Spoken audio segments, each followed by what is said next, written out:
So class, our next topic is France become a constitutional monarchy. So हम देखते हैं कि किस तरह से फ्रांस जो है वो एक कॉन्स्टिट्यूशनल मोनार्की में चेंज हो गया। So the national assembly completed the draft of the constitution in 1791. Its main aim was to limit the powers of the monarchy. So powers were now separated to different institutions such as legislature, the executive and the judiciary instead of being concentrated in one hands of one person. तो जैसे ही third state जो है वो state general assembly से बाहर आ गए और जैसे ही उन्होंने नेशनल असेंबली फॉर्म की, उन्होंने ड्राफ्ट एक कॉन्स्टिट्यूशन बनाने की सोची और उन्होंने कॉन्स्टिट्यूशन बना दिया कब 1791 में। और उनका मेन मोटो था कि पावर्स को लिमिट कर दिया जाए मोनार्की की। और इसके बाद उन्होंने जैसे ही कॉन्स्टिट्यूशन को 1971 में ड्राफ्ट किया, इन्होंने यहाँ पे सेपरेशन ऑफ पावर्स लगा दी और इसमें जो पावर्स थे गवर्नमेंट को उसको 3 ग्रुप्स में डिवाइड कर दिया, लेजिस्लेचर में, एग्जीक्यूटिव में एंड जुडिशरी में। फिर इससे हुआ ये कि जो भी पावर्स थे किसके पास, किंग के पास या फिर मोनार्की के पास या फिर जो भी हायर ऑफिसर्स थे, तो उनके पावर्स को उनके हाथों से छीन लिया गया और ये सारा ये जो पावर था वो डिवाइड हो गया। और इससे जो एक इंसान के हाथ में पावर होती थी अब वो किसके पास आ गई, वो प्योरली गवर्नमेंट के पास आ गई। उसके बाद citizens voted for a group of electors who in turn choose the assembly. Only men above 25 years of age who paid taxes equal to at least 3 days of a labor's wage were given the status of active citizens who entitled to vote. अब इसमें क्या हुआ, जो third state में जो लोग थे उसमें सभी लोगों को ऑन सभी मेंस को परमिशन नहीं थी वोट डालने के लिए और वुमेन्स को तो बिल्कुल भी यहाँ पे परमिशन नहीं था। सो थर्ड स्टेट में वही लोग वोट कर सकते थे जो कि 25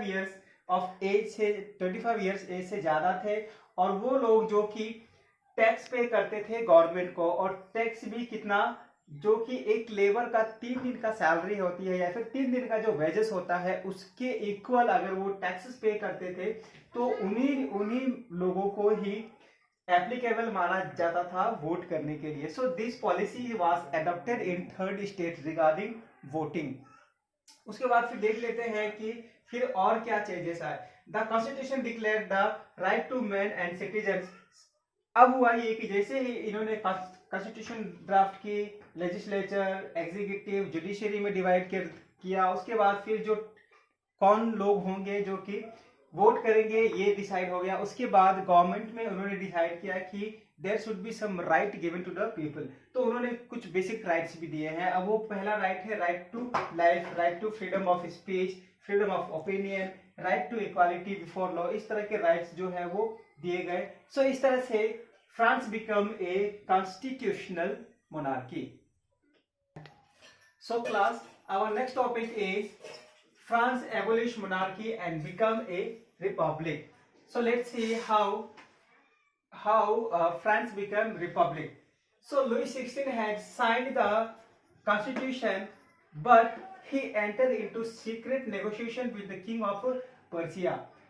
अब जैसे लुई 16 ने कॉन्स्टिट्यूशन पे सिग्नेचर तो कर दिया बट वो सीक्रेटली चुपके जो है वो पर्सिया के किंग से संपर्क करता था। और इसको देख करके जितने भी नेबरिंग कंट्रीज हैं उन्होंने प्लान किया था कि जिस तरह से मूवमेंट्स हो रहे थे फ्रांस में, उसको देखते हुए वहाँ के किंग्स को भी टेंशन हो रही थी कि अगर ये स्प्रेड हो गया हमारे कंट्रीज में भी तो मे बी हमारा भी जो मोनार्की सिस्टम है वो खत्म हो जाएगा और डेमोक्रेटिक गवर्नमेंट या फिर रिपब्लिक गवर्नमेंट वहाँ पे आ जाएगी, जो कि एक किंग के लिए बहुत ही बुरा था। तो पर्सिया के किंग के साथ जो भी फ्रांस के नेबरिंग कंट्रीज थे उन्होंने प्लान किया कि हम कुछ ट्रुप्स भेजेंगे कहाँ पे, फ्रांस में, ताकि अटैक करें नेशनल असेंबली पे और जो भी चीजें वहां पे हो रही थी उसको बंद कर दें और फिर से वहां पे मोनार्की रूल स्टैब्लिश हो जाए। अब इसका हम एक तरह से और भी देख सकते हैं, किंग ऑफ पर्सिया को इसलिए भी देख सकते हैं क्योंकि उसकी वाइफ जो है वो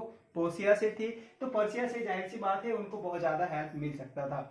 So our third point is National Assembly voted in April 92 to declare war against Persia and Austria.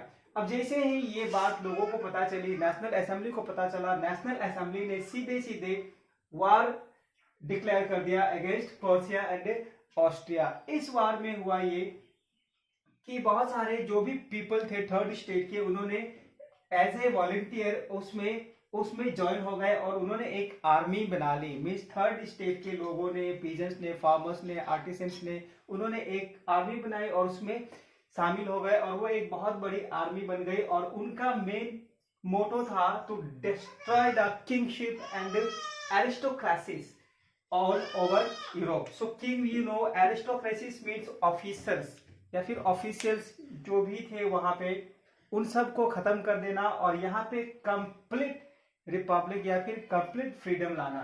सो हुआ ये कि उन्होंने इलेक्शंस किए और इस बार इलेक्शंस में हर वो इंसान जो कि 21 ईयर्स से अबो था उनको वोटिंग राइट्स मिले। लेकिन हम जानते हैं कि इससे पहले वही लोगों को वोटिंग मिलती थी जो कि 25 साल के थे या फिर 25 साल के हो और वो टैक्स पे करते थे।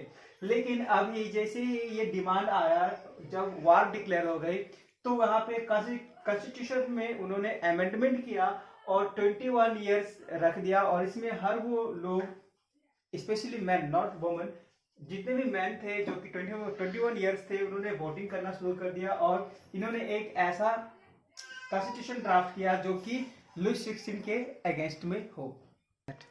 So class, on 21st September 1792 it abolished the monarchy and declared France as a republic.